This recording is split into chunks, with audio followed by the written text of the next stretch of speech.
Sri motivation YouTube சேனலுக்கு வந்திருக்கிற உங்கள் எல்லாரையும் அன்போடு வரவேற்கிறேன். இந்த யூடியூப் சேனலில் சிந்தனையை தூண்டக்கூடிய குட்டி குட்டியான அழகான கதைகளை தான் நம்ம பார்க்க போகிறோம். வாங்க கதைக்குள்ளே போகலாம். இன்னைக்கு நம்ம பார்க்க போகிற குட்டி கதை, எது தன்னம்பிக்கை, எது ஆணவம். ஒரு முறை உலக இயக்கமே தங்களால் தான் நடைபெறுகிறது அப்படின்ற ஆணவம் தேவர்கள்கிட்ட தலை தூக்கியது. இந்த நிலையில தேவர்களுக்கும் அசுரர்களுக்கும் இடையே கடும் போர் ஒன்றும் ஏற்பட்டது. கண்ணுக்கு புலப்படாத பரம்பொருள் உதவியால வெற்றி பெற்றாங்க தேவர்கள். எங்களால தான் போரில் வெற்றி பெற முடிந்தது என அக்னி தேவனும் வாயு தேவனும் வெற்றி குறித்து செருக்கோடு ஒருத்தருக்கு ஒருவர் சண்டை போட்டு கொண்டே இருந்தாங்க. ஜோதி வடிவமாக வந்து அக்னியை பார்த்து, உன்னால என்ன செய்ய முடியும் அப்படின்னு கேட்டாரு பரம்பொருள்.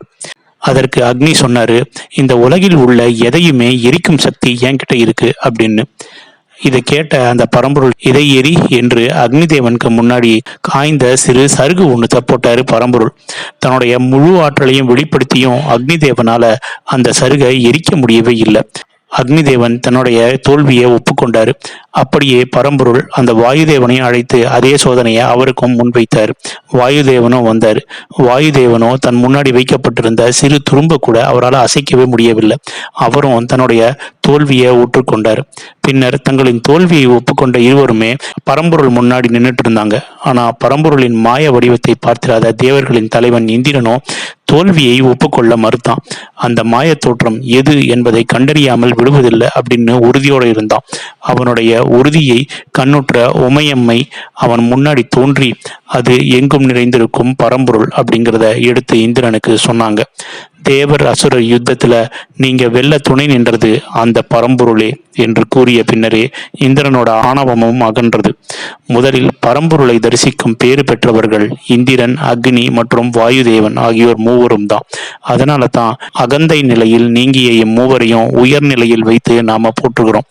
அவனின்றி ஓரணுவும் அசையாது என்பது இந்த மூவருக்கும் கூட பொருந்தக்கூடிய ஒரு வாசகம்தான். என்னால முடியும் அப்படின்னு நினைக்கிறது தன்னம்பிக்கை, என்னால மட்டுமே முடியும் அப்படின்னு நாம நினைக்கிறது ஆணவம். இப்படி தன்னம்பிக்கையையும் ஆணவத்தையும் வேறுபடுத்துவதற்காக கூறப்பட்டதுதான் இந்த கதை. தன்னம்பிக்கை ஒருவனை வாழ்க்கையில உயரத்துக்கு கொண்டு போகும். ஆணவம் இருந்தா எவ்வளவு உயரத்துக்கு போனாலும் உங்க வாழ்க்கை திரும்பவும் பழைய நிலைக்கே வந்துவிடும் அப்படிங்கிறத நாம மறந்துடக்கூடாது. ஆணவம் மற்றோர் அறிவின் உயரத்தை மட்டுமல்ல, இறைவனையும் இலகுவாக அடைவாங்க அப்படிங்கிறது தான் உண்மை. இந்த குட்டி கதை உங்களுக்கு பிடிச்சிருக்குன்னு நினைக்கிறேன். பிடிச்சிருந்தா லைக் பண்ணுங்க, கமெண்ட் பண்ணுங்க, உங்க ஃப்ரெண்ட்ஸுக்கு ஷேர் பண்ணுங்க. நன்றி.